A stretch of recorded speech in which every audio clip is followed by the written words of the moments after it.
നമസ്കാരം, Aroor vision news ചാനലിലേക്ക് സ്വാഗതം. ഇന്നത്തെ പ്രധാന വാർത്തകളിലേക്ക്. അരൂരിലെ പ്രധാന ശിവക്ഷേത്രമായ അമനെഴുത്ത് ശ്രീ ഭവാനീശ്വര ക്ഷേത്ര സന്നിധിയിൽ കർക്കിടകവാവ് ബലിതർപ്പണത്തിനായി വൻ ഭക്തജനത്തിരക്ക്. വാർത്തകളുടെ വിശദാംശം. ശംഭോ ശിവശംഭോ ഓം ശിവശംഭോ ശിവശംഭോ ഓം ശിവശംഭോ ശിവശംഭോ മംഗളദായക ശംഭോ. മൺമറഞ്ഞ പൂർവികർക്ക് പുണ്യാഞ്ജലി. അരൂർ അമ്മനെഴുത്ത് ശ്രീ ഭവാനീശ്വര ക്ഷേത്രത്തിൽ വൻ ഭക്തജനത്തിരക്ക്.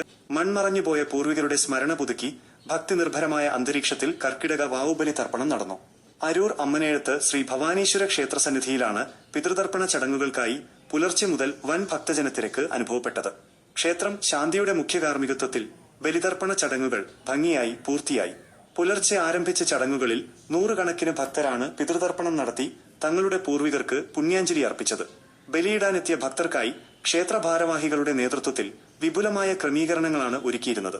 കർക്കിടക വാവുബലിയുടെ ഐതിഹ്യം. സൂര്യൻ ഉത്തരായനത്തിൽ നിന്ന് ദക്ഷിണായനത്തിലേക്ക് കടക്കുന്ന കർക്കിടക മാസത്തിലെ കറുത്ത വാവ് അമാവാസി ദിനമാണ് കർക്കിടക വാവായി ആചരിക്കുന്നത്. ഹൈന്ദവ വിശ്വാസപ്രകാരം ദക്ഷിണായന കാലം പിതൃക്കളുടെ രാവുകളാണ്. ഈ സമയത്ത് ഭൂമിയിലെത്തുന്ന പൂർവികരുടെ ആത്മാക്കൾക്ക് തർപ്പണം നടത്തിയാൽ അവർക്ക് നിത്യശാന്തിയും മോക്ഷവും ലഭിക്കുമെന്നാണ് വിശ്വാസം.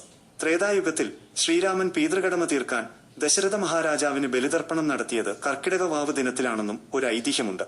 എള്ളും പൂവും ജലവും ദർഭപ്പുല്ലും ചേർത്ത് വിഷ്ണുപാദത്തിൽ അർപ്പിക്കുന്ന തിലതർപ്പണം വഴി പിതൃക്കളുടെ അനുഗ്രഹം തലമുറകൾക്ക് ലഭിക്കുമെന്നും കുടുംബങ്ങളിൽ ഐശ്വര്യവും സമാധാനവും ഉണ്ടാകുമെന്നും വിശ്വസിക്കപ്പെടുന്നു. ചടങ്ങുകൾ പൂർത്തിയാക്കി പിതൃക്കളുടെ അനുഗ്രഹം തേടിയാണ് ഭക്തജനങ്ങൾ ക്ഷേത്രസന്നിധിയിൽ നിന്നും മടങ്ങിയത്. അനുഗ്രഹമടിയൻ ചൊരിയണമേ മനസ്സു നിറയ്ക്കണമേ